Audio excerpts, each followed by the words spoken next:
Coba. Oh, kita menyembah Tuhan. Bayi Tuhan yang Yesus kamu yang sembah, sudah bangkit bayi dan akan Yesus datang lagi yang kau ke sembah. Indonesia.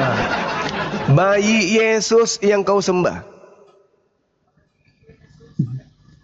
Bukan cuma Betul? tubuhnya saja, Bang, tetapi Nah, namanya itu itu yang dia. penting, Alhamdulillah nama kamu sudah Yesus. mengakui. Lihat Ya, teman-teman, dalam dia Filipi sudah 2. mengakui. Bukan cuman bayi saja Dalam Tuhannya. Filipi 2 supaya dalam nama Dia sudah mengakui. Sekarang pertanyaannya, yang keluar dari kubur itu siapa? Yang keluar dari kubur itu Tuhan rupanya keluar dari kubur. jangan mute-mute dong. Enggak, saya tanya sama saudara, yang keluar dari kubur itu Tuhan. Iya.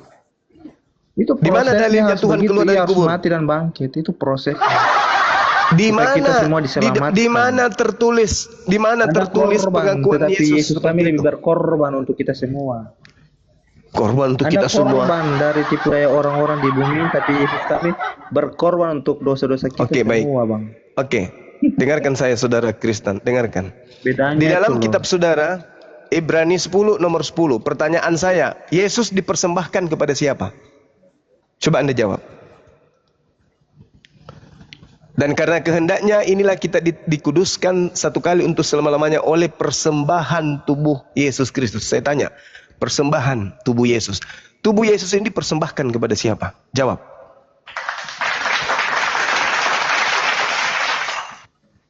Jawab. Tubuh Yesus ini memperingati tubuh dan darah korbannya itu yang Enggak, diperingati sebagai penghapusan dosa.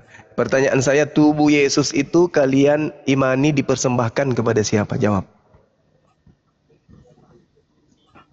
Itu untuk memperingati, tubuhnya itu hanya untuk memperingati. Saya tidak tanya itu peringatan proklamasi Undang-Undang Dasar Kemerdekaan Republik Indonesia. Saya nggak tanya. Yang saya tanya, tubuh Yesus itu, dan bangkit sebagai tubuh Yesus itu, dan tubuh akhirat. Yesus itu, Bahwa ada kehidupan, saudara, ada akhirat. tubuh Yesus, tubuh Yesus itu dipersembahkan kepada siapa? Jawab. Itu untuk kita, tubuh dan darahnya telah dicurahkan kepada kita untuk penebusan dosa. Saya tanya, tubuhnya itu dipersembahkan kepada siapa, saudara? Bang Kriston, oleh orang-orang yang mau kamu diam. minta duit, tapi Yesus kita lebih tersolimi. Kamu diam, saya ngeladinin dia. Silakan. Kau tadi bahas Galatia 3 ayat 13. Iya. Hah? Iya. Muhammad yang kau imani sebagai pemberi syafaat itu mati secara terkutuk menurut hukum Taurat yang digenapi Kristus. Silakan, Anda tunjukkan hukum Taurat itu berbicara kutuk dengan berkat. Iya, silakan saudara. Jadi tunjukkan. Orang Arab yang kau imani sebagai pemberi syafaat atau jaminan surga, dengan syarat menjaga lisan dan kemaluan, itu mati secara terkutuk. Saudara, tolong tunjukkan dalilnya di Taurat. Nabi Muhammad mati secara terkutuk. Lu baca QS 20 ayat 74. Nabimu itu adanya di neraka.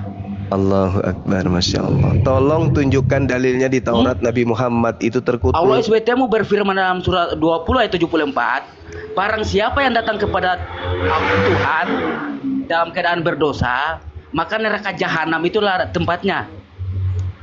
Paham kau? Pertanyaan saya, di dalam kitab Taurat tertulis di mana Nabi Muhammad itu mati terkutuk? Sesuai Galatia 13, hukum Taurat itu berbicara kutuk dengan berkat. Nah, sekarang Yesus itu Galatia Tuhanmu 13 itu ayat 3. Yesus Tuhanmu itu mati terkutuk. Kristus itu menyelamatkan semua umat manusia. Bahlul, kutanya samamu, Yesus itu Galatia Bahlul. 3 ayat 13. Saudaraku yang Bahlul, kutanya samamu. Jangan kamu, Yesus jangan kamu. itu saudaraku yang Bahlul, kutanya samamu. Galatia 3 ayat 13. Galatia nomor itu 13 itu Yesus itu mati secara mulia atau mati secara terkutuk? Nabimu yang katanya Nabi rahmatan lil alamin, tidak ada di situ tertulis tentang nabiku. Bahlul, tidak ada di situ tertulis tentang nabiku. Bahlul, penyembah bayi, manusia laknat, biadab, di situ tidak ada tertulis. Malah yang tertulis di situ Kristus. Kristus itu ada dua. Ada yang iblis, ada yang nabi. Oke? Yang mati terkutuk itu iblis, bukan nabi. Alamak, heran saya ini terhadap teman-teman saya ini. Yang mati terkutuk itu bukan manusia, tapi iblis. Tuhan kok mati terkutuk? Tuhan itu mati aja kagak, apalagi terkutuk. Jadi yang mati terkutuk itu iblis.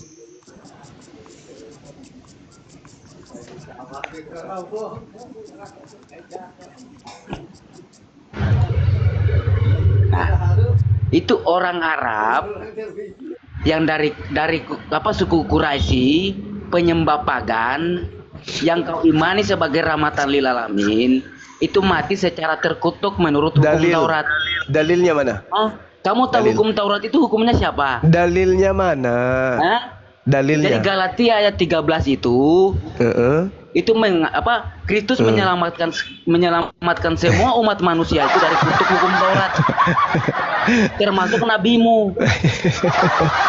Nah, Hukum Taurat itu untuk sekarang siapa? kalau lo mengatakan hukum Taurat itu untuk Galatia siapa? 13 itu Tuhan Yesus mati dengan cara terkutuk. Hukum Saya Taurat menantang itu kamu untuk siapa? tunjukin salah satu referensi dari sejarah tentang Hukum Taurat itu untuk penyaliban. siapa? Yesus Kristus itu satu-satunya oknum atau satu-satunya Taurat korban. itu untuk siapa, Bahlul? Anak ayam. Kamu kalau diskusi hanya karena kebencian, percuma, tidak ada orang yang terima. Saya juga malas. Kalau karena kebencian, mana ada yang kayak gitu-gitu. Kamu bukan berdiskusi dengan sesama Kristen. Kamu berdiskusi dengan orang yang paham Bible dari akar-akarnya. Sok cantik, tapi jelek muka kau. Kalau mau diskusi, mari bahas apa yang kamu kuasai. Kamu mengatakan Nabi Muhammad terkutuk, mati dalam keadaan terkutuk. Kamu nggak malu rupanya. Sudah jelas-jelas di situ yang terkutuk itu sembahanmu. Kristus telah menebus Kristen dari kutuk hukum Taurat dengan jalan menjadi kucuk. Sebab ada tertulis, terkutuklah Yesus, terkutuklah dia yang mati digantung di atas tiang pohon. Siapa itu? Siapa itu yang mati digantung di atas pohon? Nabi Muhammad atau Yesusmu? Larinya kemana-mana.